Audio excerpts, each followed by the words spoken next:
Welcome to Nourishing the Mother, an inspired conversation space between Bridget Wood and Julie Tenner on the journey of motherhood through the common thread of parenting, relationship, and sexuality as a path to consciousness. We keep our conversations honest, our experiences real, and our philosophies exploratory. We believe that in order to raise incredible humans, we first have to raise ourselves. We know that in order to rock the family, you've got to nourish the mother. If you are here, you care about paving a path of conscious and intentional motherhood, connected with yourself and your gifts, and also illuminating your children in theirs so we may raise more whole humans who can impact this world in a more humane way. If you desire to integrate your learnings practically and supportively, head on over to bridgetwood.life or julietenner.love to go deeper. And for all live-streamed pre-release podcasts and all our free content, head over to our free Facebook group, Nourishing the Mother with Bridget Wood and Julie Tenner. We are Julie Tenner and Bridget Wood, and we are so grateful you're here. Hello and welcome to Nourishing the Mother. I'm Bridget Wood. And I'm Julie Tenner.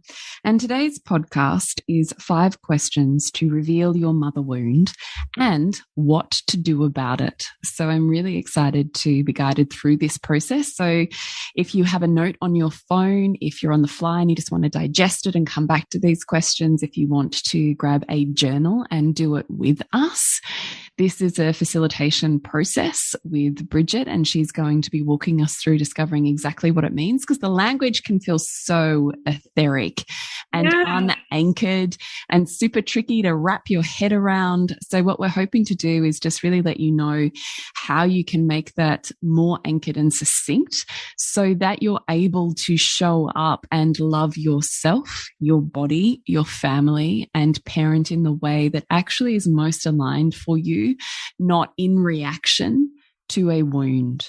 I love that description because it's exactly right. And, why this is important, we really hope that these questions convey to you the value in going here, because even the word wound can kind of bring up discomfort and like this sense of, I don't want to go there because it feels uncomfortable or painful. But yet, as you know, if you've been on a conscious parenting journey for any length of time, we're going to meet those places, and our power comes with being able to lean in and to find the wisdom there and to get really clear on what is ours and what is our child's and what is being handed down to us that we're being invited to shift, to transform it and to appreciate as well. So that's really my desire that this episode does for you in your world and in your parenting. So I might get straight into it. What do you think? I would love you to walk us through that process, Bridget. Is there anything that you want to let anyone know about the mother wound before we start that process? Yeah, ultimately I think, and I actually said this in an email to my community today, was that we can kind of enter motherhood and if you've got an experience of having perhaps a close relationship with your mother, you might think, oh, I don't have a mother wound. Like I get along with my mum, like it's not really there for me. And you'll hear a story like I've heard of your stories, Julie, where you did have quite a big mother wound and continue to experience that. And so those of us who don't have, great conflict in our motherland can think, oh, I don't have one. But yet the mother wound is essentially when we split off from our authentic selves because of our conscious or subconscious messages from our own mothers about who we need to be, or who they need us to be, or ultimately who society needs us to be. So when we consider it in that context, we all have a mother wound, because we all, on some primal level, learned that some parts of us, or maybe all of us, were not safe to exist, were not welcome to exist in some capacity. And so we learned to adapt, and we learned to perform, and we learned to be who other people needed us to be in order to get love. And so even those like me who perhaps have a connected relationship with their mother, you will still sense the parts of yourself that your mother could not be with. and you will be running headfirst into some of those places as you parent your own children. And so in parenting, all of our past hurts come up to be heard. And we get to make a choice. Do we make it about our child and that our child needs something more or needs to be fixed or changed, or that we somehow need to be better? Or can we look instead at the dynamic that's being brought up here for us to examine more deeply? And we do that when we can look at what we've come with, what we bring to our motherhood, what in our lineage is being activated as a narrative about motherhood and who we are as mothers. So that's really where I want to take this and hopefully unearth with those beautiful women listening, so that you can get a little bit of a deeper insight into what you come with and what you can do about that. Sounds beautiful. So at this point in time, we just invite everyone to grab their pen and paper, or to just take a really beautiful big breath and just clear out your body of any tension it's holding right in this moment, as you begin to just open up and contemplate what might come forwards with the questions that Bridget asks, knowing you can return here at any point. And if you are sitting down with some time on your hands and you do want to take some time with these questions, feel free to pause between the questions, so that you have as much time as you need to write to your heart's content.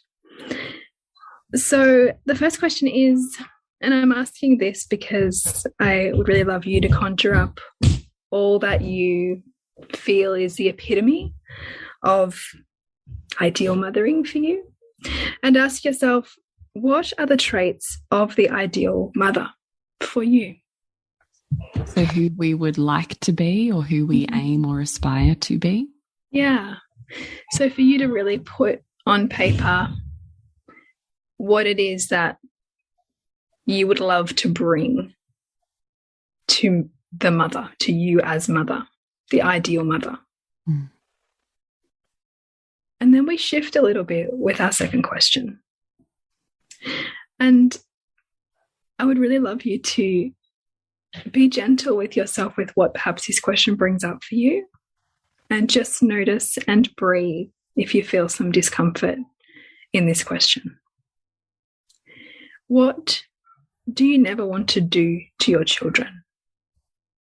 And perhaps for you that evokes some pain from your own story or experience.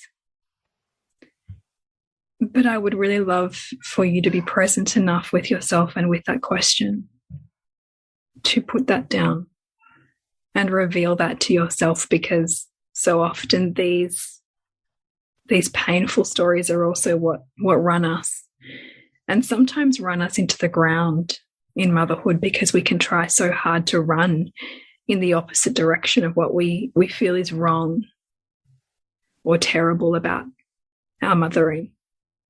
And then I would like you to take some time to pop yourself in your childhood, and then in yourself now looking back, and list everything that you feel that you never received from your mother. What could she not give you? What do you perceive that she didn't want to give you? You may feel some emotion come up here. You'll perhaps feel some anger and some hurt. And I really invite you just to breathe through that and come back to your body now. And the next question is, looking back at that list and those memories, do you wish that you were mothered differently? And in what way? And then looking at what you've written and feeling what you feel right now. What do you find hard to give your children? And I want you to be really gentle with yourself as you get honest with that question, and feel into perhaps the disconnect between what you sense that your children are wanting and what you perhaps find sometimes impossible to give. You may feel a visceral reaction or aversion to providing that. And perhaps these earlier questions reveal to you a little as to why that is. So that is my invitation for you to sit with. And then I would like us to move the conversation into what we can do about it, about these questions. Because we can stay in these places and in these stories and in this pain and in what we perceive was not given to us. And we can blame our mother or her circumstances or ourselves for not showing up. But what that does is it keeps us locked and stuck and entrenched in a paradigm that we've become so accustomed to as women, which is that paradigm of domination and punishment. And if I just be better for someone else, or if I just do better tomorrow, it's deeply unfulfilling to stay there. Yeah. I could see that you were writing some things down as you well, you know, I always take notes during our podcasts anyway, because I find that deeply rich and meaningful. But what I was writing down then was just as you said that, I was like, yeah, amen. Gosh, it's like one of the reminders that I pull forwards front of mind for myself regularly, but also for the women that I work with. And I'm sure it's the same for you, Bridge, because it's just another way of saying the thing that you just said, which is because we didn't have it back then doesn't mean you can't have it now. Yeah, exactly. And it can sometimes feel like we can't have it because we haven't got the imprint or we don't have the skills. But that's also an invitation to build that. Yeah, totally. Totally. Because you're not broken. Yeah. Like, yes, it was meaningful and all of the things, but one, that thing that you think was missing just exists in another form anyway. Right? The law of conservation. Totally. Nothing's ever missing, nothing's ever lost, nothing's ever truly gained. It's just continuously in transformation. So you do have that thing, except that it's in a different form. So where is it? Can you see how you're already whole and held and supported in different ways, which are also, I imagine, deeply meaningful for your purpose, your mission, your life, your capacity to show up? So one, it's not missing. And two, even though you might feel the pain or the suffering of that thing that's missing, if you stop at, I didn't get it, so therefore I don't have it, that's wallowing. That's staying in the story of I'm broken and I cannot be fixed or healed, which is completely untrue. You are a self-healing mechanism continuously rewiring itself to health, continuously. You get a scratch, your body heals it. You get a cold, your body heals you. So your body is always, as is your psyche, your emotionality, your beingness is always re-navigating you towards healing. You never miss an opportunity to return to wholeness and a healed state. You never do. But if you stay stuck in I'm broken, you have forgotten and potentially acquiesced or chosen not to claim the fact that you are a fully self-healing mechanism designed for fullness and wholeness. And will always return to that. That is your baseline. Oh God, I love that. It's like a sermon.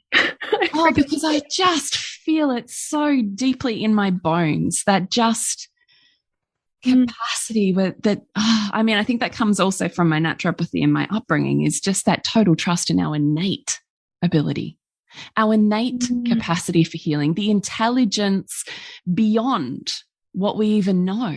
You know, like the Fibonacci numbers and I mean, just the most incredible, extraordinary experiences that this world continuously recreates itself and continuously seeks. Like we forget We so forget in our limited humanness, we forget. And also because we tend to take in information in such a way that every prior conclusion we've ever had stays intact, we really don't see everything. And so what I want for them listening is to see their story, because essentially this is a narrative. We're revealing to ourselves a narrative that we hold. But a narrative is not a truth.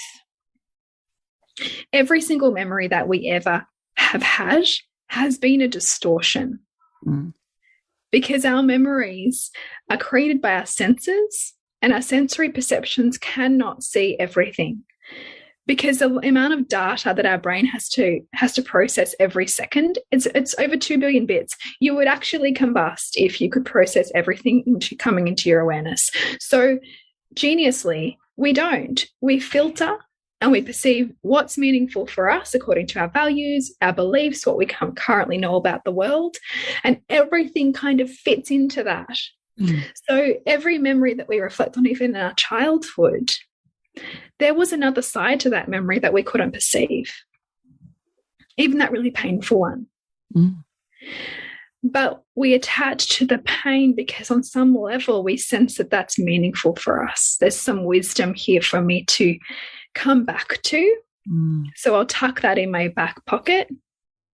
And then every other experience of pain that feels like that gets tucked in there too, and builds a story about my mother is, I am, she can't, I can't, we're this, we're not that. Yeah. Labels, limiting beliefs, family, systems and structures that get patterned are reinforced by our behaviors. But when we ask ourselves wider and deeper questions, we can start to tease the edges of that and see our mothers differently, see ourselves and how we show up differently, understand our children in more expansive ways.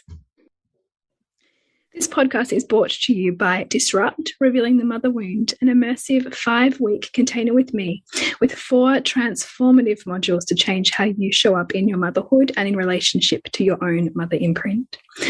Module 1 is Uncoil, mapping your own mother wound and seeing wider.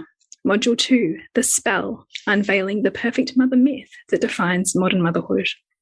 Module 3, Anchor, the family dynamic and your inner mother. Module 4, Artful, repatterning your imprint for connection and freedom. Each module is supported with workbooks in a separate course platform. It's also supported with weekly Zoom facilitated sessions and a sacred women's circle in the group as well.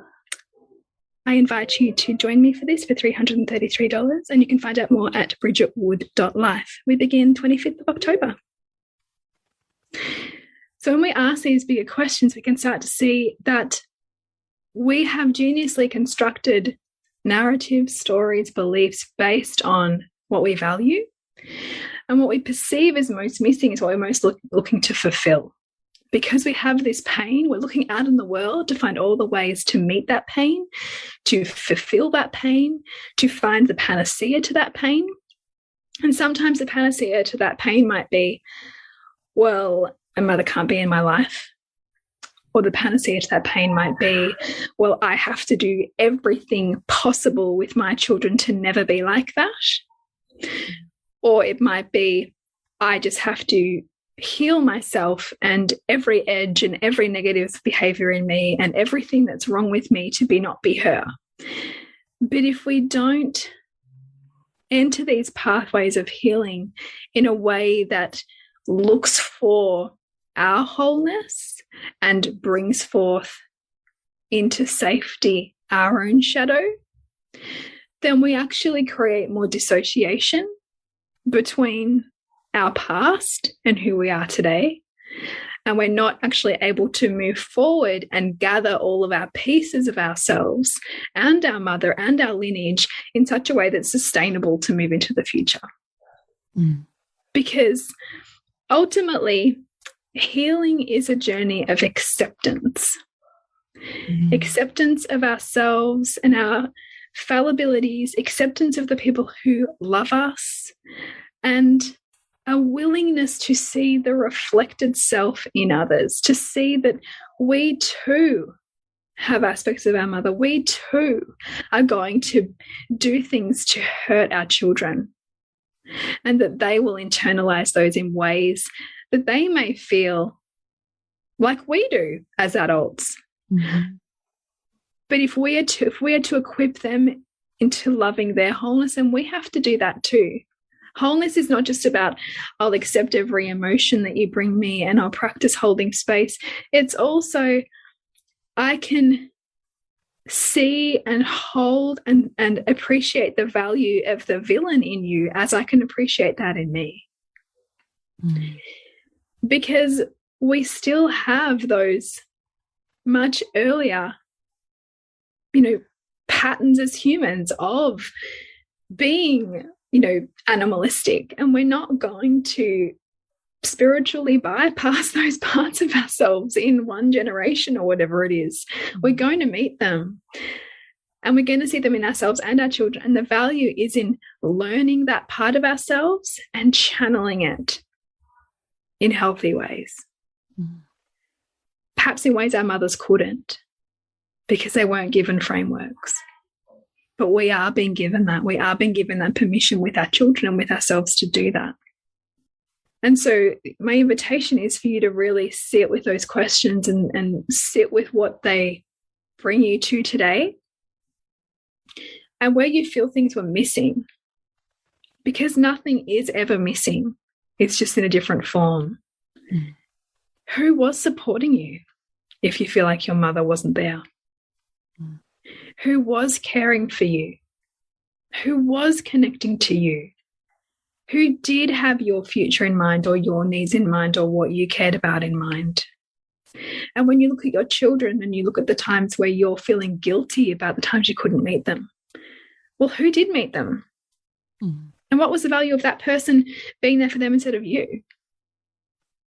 Because sometimes this work on the mother wound and on our family patterns, it can focus a lot on the innocence of the child, not recognizing that the child is also a whole soul, that the child is also on some level co-creating an experience to encode in their history and their story to be meaningful for them. And so that's not to absolve ourselves of responsibility, absolutely not, but it's also to remind us to not laden ourselves with the impossible burden of guilt that somehow everything is always us, and that it's always 100% us. We are 100% responsible for how we show up, but the dynamic that we're in is also a co-created dynamic. And so the healing comes when we recognize that as well. Mm. Yeah. Amen. I can just see you nodding away. Yeah, I know. It's not very useful for the people who are not watching us live in our group. But I'm like, yeah. So, and then certainly, really loving yourself through the fact that you're going to get new layers, that your children will reach ages where a lot of pain is stored for you. Mm. And that you are invited into meeting that. Mm. Yeah, I always find that, which we've spoken about before, so fascinating, because every woman that I ever speak to who begins this awakening journey with you and I, at some point has the realization that her children may one day perceive her the way that she perceives the other villains in her life, of which her mother may be one of them. Yeah. Or her father, or or he or she, they. So, and often that's felt as terrifying. To be that. Yeah. What if I do all of this and my kids still hate me for it? Yeah. It's humbling though. Like, I actually love that as a question, because it reveals to us where we have our attachments. Tell me about that. And where we are enmeshed with someone else's experience of us, which is an impossible burden to carry. You know that in an intimate relationship, if somebody else can't be okay unless you're okay, or you can't be okay unless someone else is okay, I would suggest that that's an unsafe relationship. Because, and I can see aspects of my mother wound in that, but it suggests that someone else's identity is so wrapped up in you that they can't safely and wholly exist on their own. So if we are doing things with our children as a way to not give them wounding, it's an impossible task. You're almost asking them to not be human. And is that what you really want for them? Some of our greatest wisdom, some of our greatest learning, some of our greatest expansion has come from those deeply painful moments. And knowing that in yourself, would you want to take that away from your child? Mm. As impossibly difficult as it might be to sit there and witness them go through something painful. Maybe it's witnessing them being bullied. Maybe it's witnessing them be hurt.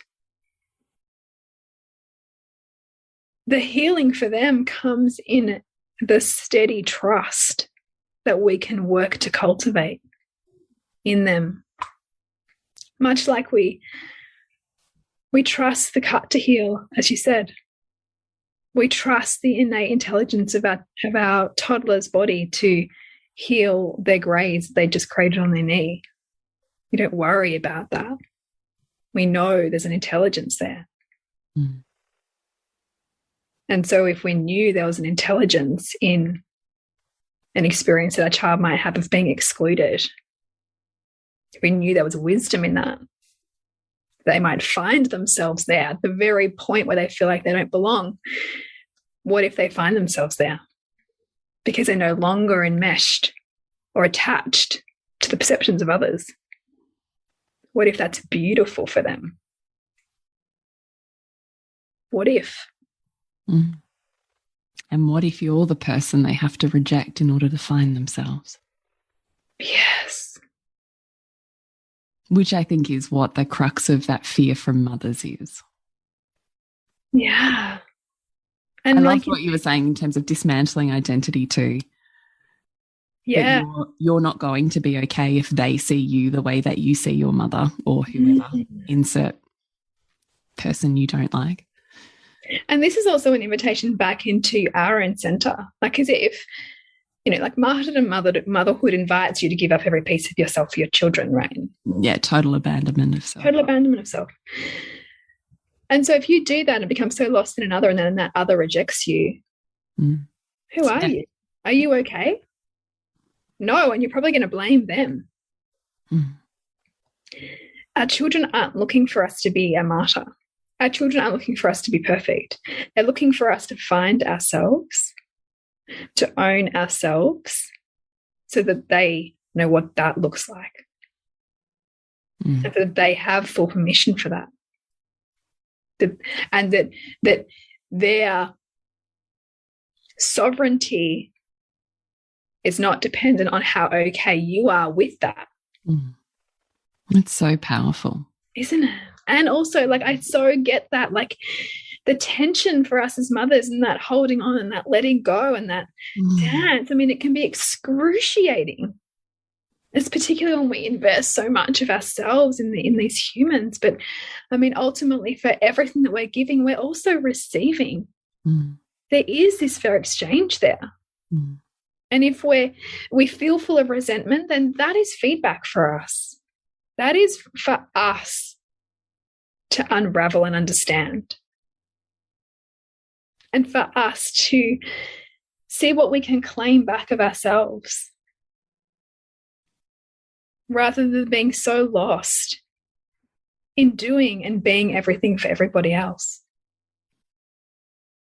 But, you know, the perfect mother myth and patriarchal motherhood constructs will celebrate you for that, for you being the metamorphosis of whoever anybody wants you to be good enough. But sometimes it's at the cost of you. And if you're not safe to put in place boundaries And if your identity is built on how much you give, then you're going to struggle with that. Mm. Because you can't be okay unless you perceive other people to tell you that you're okay. And that, I mean, like, that again is revealing the kind of relationship imprint potentially that you've grown up with. And it is a pathway of initiation into deeper self-love and into deeper presence with who you really are. Mm. Because actually those boundaries and those shifting that's going to need to happen for you to find that in you is going to be a gift to those around you, but it's not going to feel like one. And so there's going to be a requirement to hold on to yourself in that. Mm. But how is that beautiful for them to experience that? I think about that with our children as they grow. They might not like chores. They might not have to, they might not enjoy a lot of what we ask them to do. But part of that, those things, part of meeting difficulties in relationship and with friendships and with, whatever's going on in their world, that's part of their growing sense of self and individuation into the world that we are responsible for equipping them with. Mm. Yeah. And where we dance that edge and when we struggle, that's like an invitation. Why am I struggling so much with this transition? Mm. Why am I resisting that in them? How is that feedback for where I'm struggling with that in myself? Because, the intertwinement in that mother-child dyad is so big. Mm. We're literally meeting ourselves, our inner child, all the time.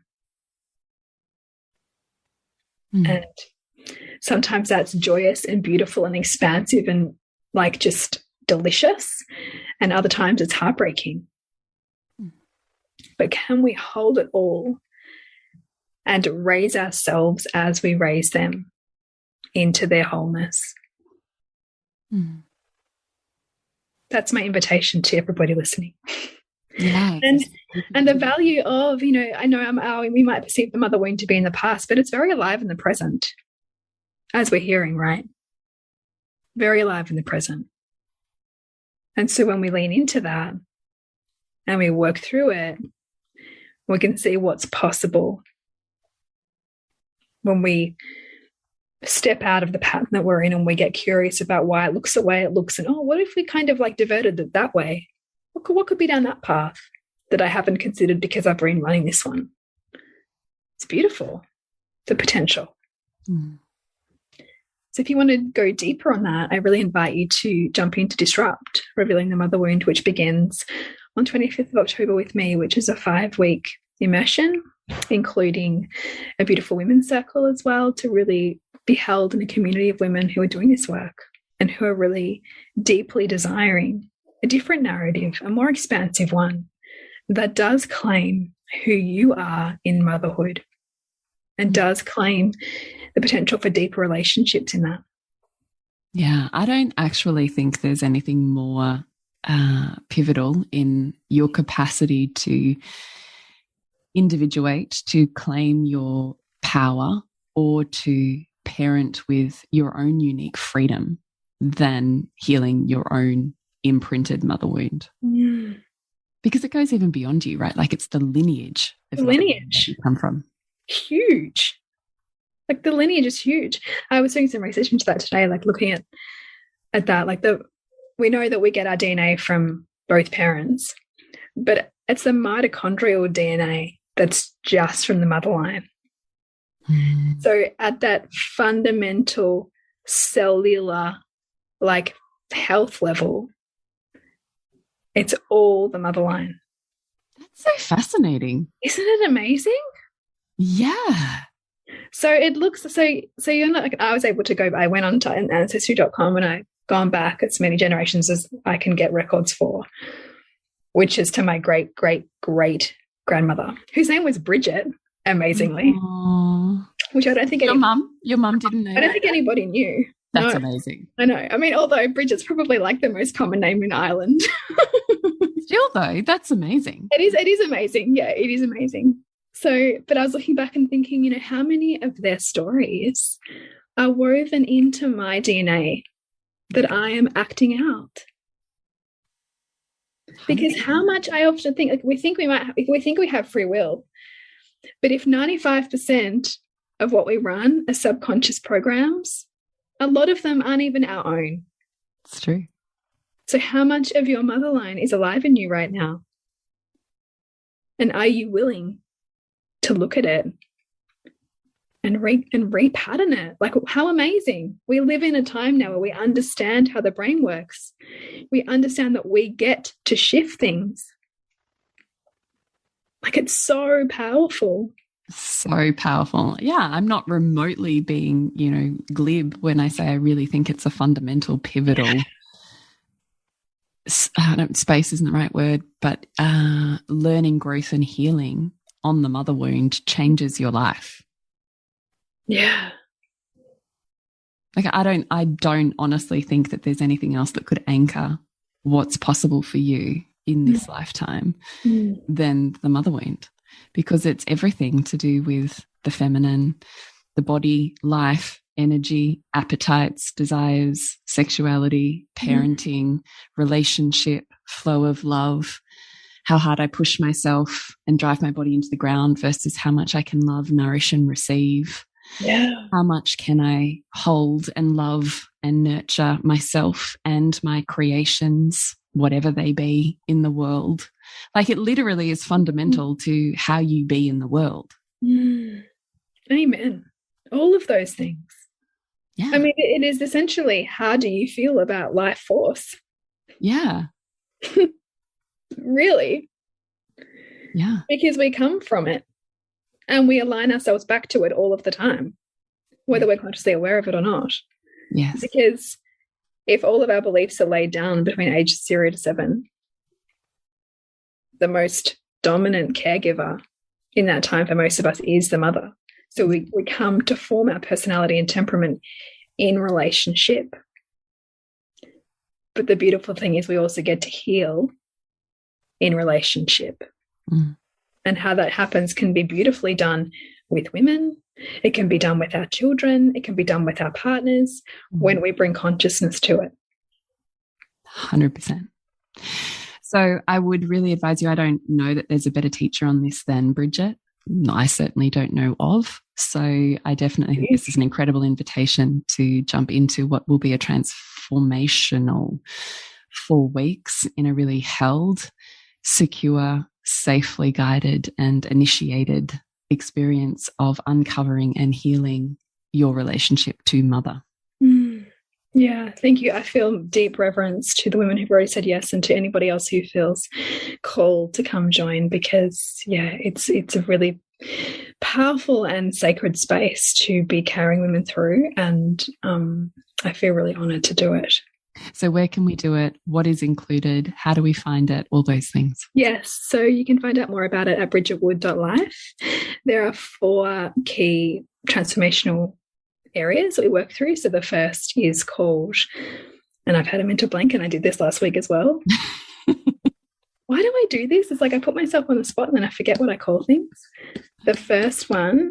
What's it about? Can you just talk what the first module is about? Yeah. So the first module is all about mapping your own. The first one is uncoil. So that's mapping your own mother wound and seeing a little wider. So we take some of the questions that you've dealt with today, but we take that deeper and wider to look more broadly about how that's constructed. And the next module is called the spell. So that's unveiling the perfect mother myth that defines motherhood. And that's supported by sociologist Dr. Sophie Brock. So looking at the broader cultural narrative around the mother that we take on unconsciously, and our mothers and their mothers also take on. Then we move to anchor. So the understanding the family dynamic and your own inner mother. So seeing how who we are as mothers is also influenced by the family dynamic in which we live and have come from. And that also brings in universal principles to understand support and challenge that's also governing how you show up as a mother.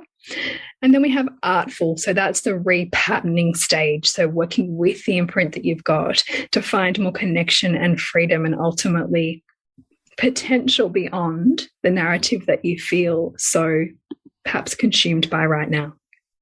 It's amazing. Yeah. So yeah, bridgetwood.life to find out more about that and sign up. And we begin the 25th of October. Perfect. And what have you got going on coming up, Jules?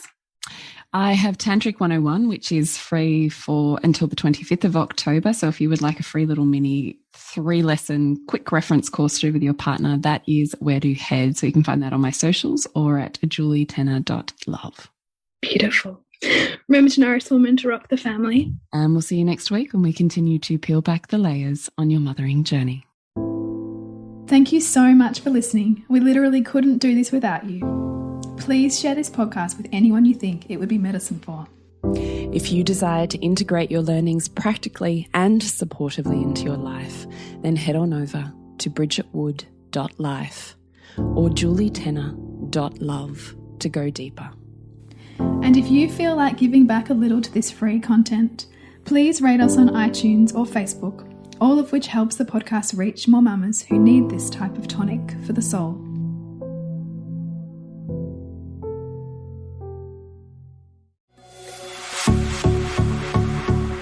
This has been a production of TheWellnessCouch.com. Check us out on Facebook and join in the conversation on Facebook.com/TheWellnessCouch. Subscribe to each show on iTunes and check us out on Twitter.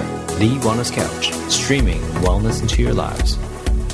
Whilst the Wellness Couch presenter endeavor to provide accurate and helpful information to their listeners, these podcasts cannot take into account individual circumstances and are not intended to be a substitute for health and medical advice from a qualified health professional. You should always seek the advice of a qualified health professional before acting on any of the information provided by any of the Wellness Couch podcasts.